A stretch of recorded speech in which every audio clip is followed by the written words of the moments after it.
चलिए दोस्तों, तो आज हम लोग देखते हैं क्लास 10 का राजनीति शास्त्र चैप्टर नंबर 1 का वीवीआई ऑल ऑब्जेक्टिव क्वेश्चन, जो हमारे 2025 के एग्जाम के लिए बेहद इम्पोर्टेंट होगा। तो आप इसे देखना न भूलें। तो चलिए दोस्तों, हम आपको बता दें कि हमने 2025 के एग्जाम तक हम सारा ऑब्जेक्टिव क्वेश्चन, सारे सब्जेक्ट का objective question chapter wise chapter ला रहे हैं।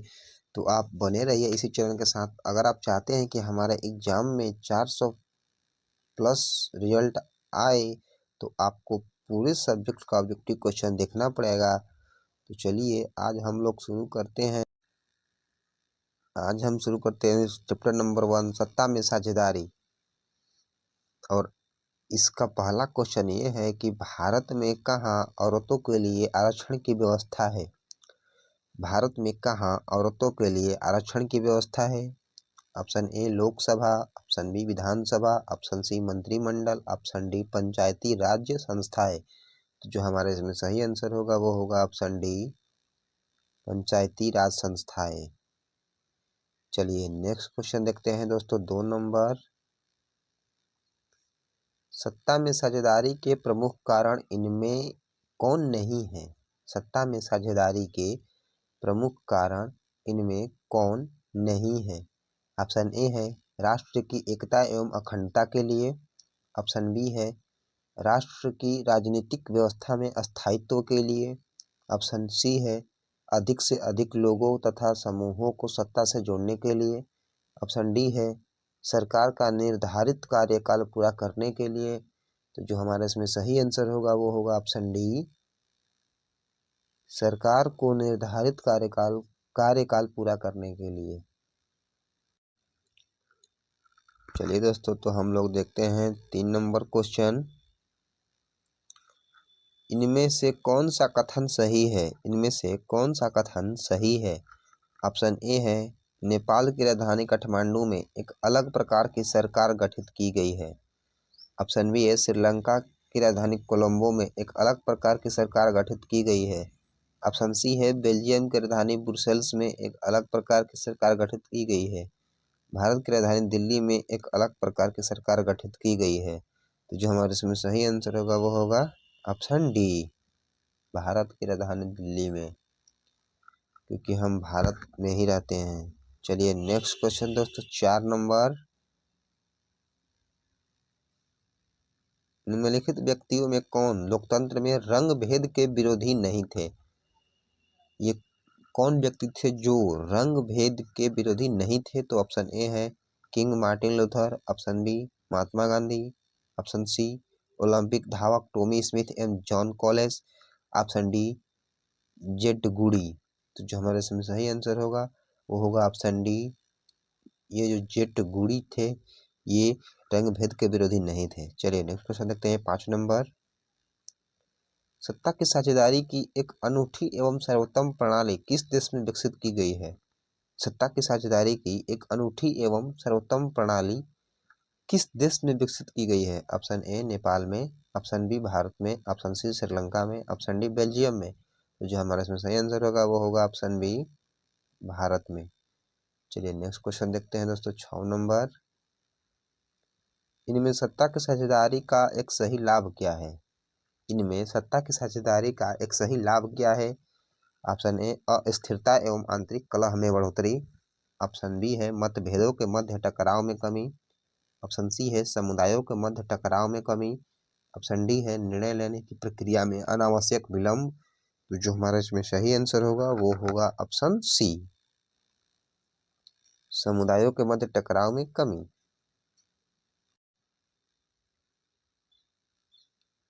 चलिए दोस्तों, हमारा 7 नंबर क्वेश्चन है कि बेल्जियम के किस शहर के स्कूलों में फ्रेंच बोलने पर रोक लगा दी गई है? बेल्जियम के किस शहर के स्कूलों में फ्रेंच बोलने पर रोक लगा दी गई है? Option A Wallonia, option B Brussels, option C Merchtem, option D Mons. तो जो हमारे इसमें सही आंसर होगा वो होगा option C Merchtem. Merchtem school में फ्रेंच बोलने पर रोक लगा दी गई है। चलिए नेक्स्ट क्वेश्चन देखते हैं, 8 नंबर। भारत की वित्तीय राजधानी कहलाती है, यानी भारत की वित्तीय राजधानी कौन कहलाती है? Option A Patna, option B Delhi, option C Mumbai, option D Chennai. दोस्तों भारत की जो वित्तीय यानी पैसे, वित्तीय मतलब क्या था, पैसे रुपया वाला, तो वित्तीय राजधानी किसको बोलते हैं, तो वो होगा ऑप्शन सी मुंबई को बोलते हैं। ठीक है दोस्तों, दिल्ली नहीं, कितने बच्चे दिल्ली लगाएंगे, दिल्ली नहीं है, भारत की राजधानी है तो वो वित्तीय राजधानी नहीं है, इसमें वित्तीय लगा रहेगा। ठीक है, केवल पूछेगा कि भारत की राजधानी कहाँ है तब दिल्ली होगा, लेकिन अगर केवल वित्तीय जोड़ देगा तो मुंबई हो जाएगा। चलिए समझ गए होंगे आप लोग। चलिए नेक्स्ट क्वेश्चन देखते हैं 9 नंबर। श्रीलंका में सत्ता की साझेदारी से संबंधित कथनों में निम्नांकित में कौन सही है। ऑप्शन ए बहुसंख्य सिंहल भाषी के हितों की अनदेखी का प्रयास। ऑप्शन बी है अल्पसंख्यकों का प्रभुत्व कायम रखने का प्रयास। ऑप्शन सी है श्रीलंकाई सरकार की नीतियों द्वारा सिंहली भाषा बहुसंख्यकों का वर्चस्व कायम रखने का प्रयास। ऑप्शन डी है संघीय शासन पद्धति अपनाकर सभी क्षेत्रों के हितों का ध्यान। तो जो हमारे इसमें सही आंसर होगा दोस्तों वो होगा ऑप्शन सी श्रीलंकाई सरकार के नीतियों द्वारा सिंहली भाषी बहुसंख्यकों का वर्चस्व कायम रखने का प्रयास इसमें सही होगा दोस्तों। इस ये राजनीति शास्त्र है और इसमें बड़े बड़े ऑप्शन मिलते हैं दोस्तों, तो घबराने की बात नहीं है, आप लोग याद करते चलिए। चलिए नेक्स्ट क्वेश्चन देखते हैं 10 नंबर। अलग अलग भाषा बोलने वाले लोगों के आधार पर सामुदायिक सरकार का गठन करने का अधिकार किस देश के नागरिकों को दिया गया है। Option A Bharat, option B Sri Lanka, option C Belgium, option D Chile. तो जो हमारे इसमें सही आंसर होगा वो होगा ऑप्शन सी बेल्जियम। चलिए नेक्स्ट क्वेश्चन देखते हैं दोस्तों 11 नंबर। निम्नलिखित व्यक्तियों में से कौन लोकतंत्र में रंग भेद के विरोधी नहीं थे। Option A King Martin Luther, option B Mahatma Gandhi, option C Olympic धावक टॉमी स्मिथ एवं John Carlos, option D Jade Goody. तो जो हमारे इसमें सही आंसर होगा दोस्तों वो होगा ऑप्शन डी जेट गुडी। ये क्वेश्चन रिपीटेड है तो आप लोग याद किए होंगे तो आप आंसर बता दिए होंगे। चलिए नेक्स्ट क्वेश्चन देखते हैं दोस्तों 12 नंबर। भारत में कहाँ औरतों के लिए आरक्षण की व्यवस्था है। भारत में कहाँ औरतों के लिए आरक्षण की व्यवस्था है। लोकसभा में, ऑप्शन बी विधानसभा में, ऑप्शन सी राज्यसभा में, ऑप्शन डी मंत्रिमंडल में। तो जो हमारे इसमें सही आंसर होगा वो होगा ऑप्शन डी मंत्रिमंडल में। चलिए नेक्स्ट क्वेश्चन देखते हैं 13 नंबर। भारत में पंचायती राज संस्थाओं में महिलाओं के लिए कितनी सीटें आरक्षित है। भारत में पंचायती राज संस्थाओं में महिलाओं के लिए कितनी सीटें आरक्षित है। Option A 50%, option B 25%, option C 33%, option D इनमें से कोई नहीं। तो जो हमारे इसमें सही आंसर होगा दोस्तों वो होगा ऑप्शन सी 33%। कितने परसेंट सीट आरक्षित है, 33%। चलिए नेक्स्ट क्वेश्चन देखते हैं 14 नंबर। क्वेश्चन क्या कह रहा है कि भारत में किस तरह के लोकतंत्र की व्यवस्था की गई है। भारत में किस तरह के लोकतंत्र की व्यवस्था की गई है। ऑप्शन ए प्रत्यक्ष, ऑप्शन बी अप्रत्यक्ष, ऑप्शन सी प्रत्यक्ष और अप्रत्यक्ष दोनों, ऑप्शन डी इनमें से कोई नहीं। तो जो हमारे इसमें सही आंसर होगा वो होगा ऑप्शन बी अप्रत्यक्ष। प्रत्यक्ष और अप्रत्यक्ष का मतलब क्या होता है दोस्तों। प्रत्यक्ष का मतलब होता है, प्रत्यक्ष लोकतंत्र का मतलब होता है कि जिसमें जनता भाग नहीं लेती है वो प्रत्यक्ष लोकतंत्र। अप्रत्यक्ष लोकतंत्र में क्या होता है कि जिसमें जनता वोट करती है, यानी जनता वोट करेगी और जनता सरकार को चुनेगी। तो हमारे देश में क्या होता है कि हम लोग सरकार को चुनते हैं, तो इसलिए ये हमारे यहाँ अप्रत्यक्ष लोकतंत्र है। चलिए नेक्स्ट क्वेश्चन देखते हैं 15 नंबर। भारतीय संविधान के बारे में इनमें से कौन सा कथन सही है। ऑप्शन ए है यह धर्म के आधार पर भेदभाव की मनाही करता है। ऑप्शन बी है कि यह एक धर्म को राज्य के धर्म बनाता है। ऑप्शन सी है कि सभी लोगों को कोई भी धर्म मानने की आज़ादी देता है। ऑप्शन डी है किसी धार्मिक समुदाय में सभी नागरिकों को बराबरी का अधिकार देता है। तो जो हमारे इसमें सही आंसर होगा वो होगा ऑप्शन सी सभी धर्मों को, सभी लोगों को कोई भी धर्म मानने की आज़ादी देता है। ठीक है, चलिए नेक्स्ट क्वेश्चन 16 नंबर देखते हैं दोस्तों।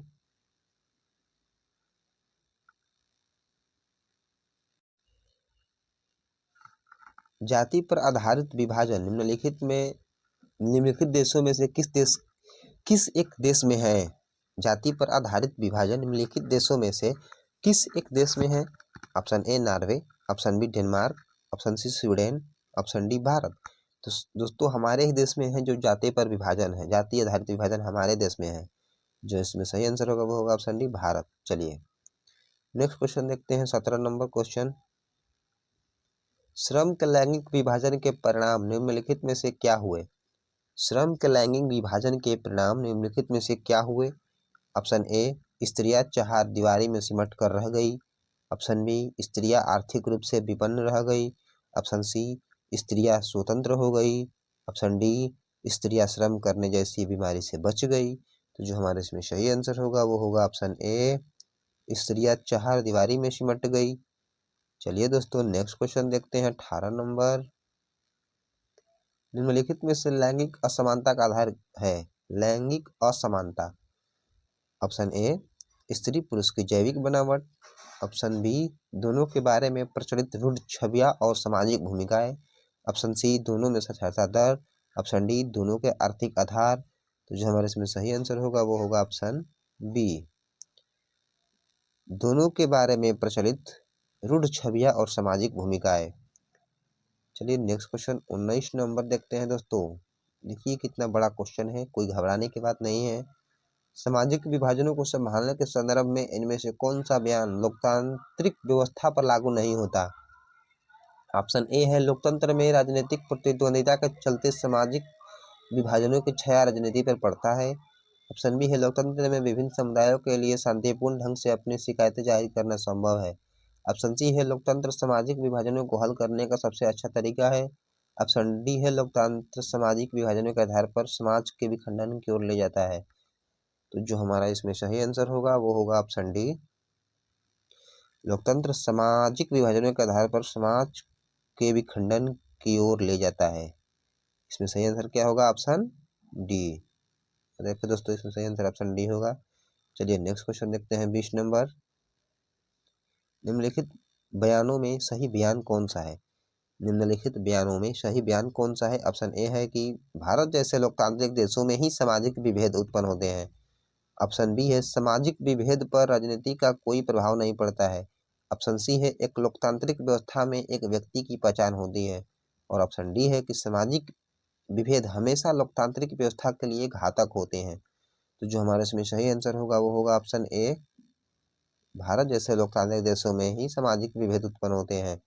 चलिए दोस्तों नेक्स्ट क्वेश्चन देखते हैं 21 नंबर और ये हमारा लास्ट क्वेश्चन है 21 नंबर। चलिए दोस्तों तो देखते हैं भारतीय संविधान में वर्णित स्वतंत्रता का अधिकार से संबंधित कौन सा कथन सही है। भारतीय संविधान में वर्णित स्वतंत्रता का अधिकार से संबंधित कौन सा कथन सही है। ऑप्शन ए संविधान के अनुच्छेद 17 में सभी नागरिकों को स्वतंत्रता का अधिकार दिया गया है। ऑप्शन बी संविधान के अनुच्छेद 19 में देश के सभी नागरिकों को स्वतंत्रता का मूल अधिकार दिया गया है। ऑप्शन सी संविधान के अनुच्छेद 16 में देश के नागरिकों को स्वतंत्रता का अधिकार दिया गया है। और ऑप्शन डी है कि भारतीय संविधान के अनुच्छेद 17 के ग में नागरिकों को स्वतंत्रता का अधिकार दिया गया है। जो हमारे इसमें सही आंसर होगा वो होगा ऑप्शन बी संविधान के अनुच्छेद 19 में देश के सभी नागरिकों को स्वतंत्रता का मूल अधिकार दिया गया है। तो चलिए दोस्तों मिलते हैं नेक्स्ट वीडियो में, तब तक के लिए जय हिंद।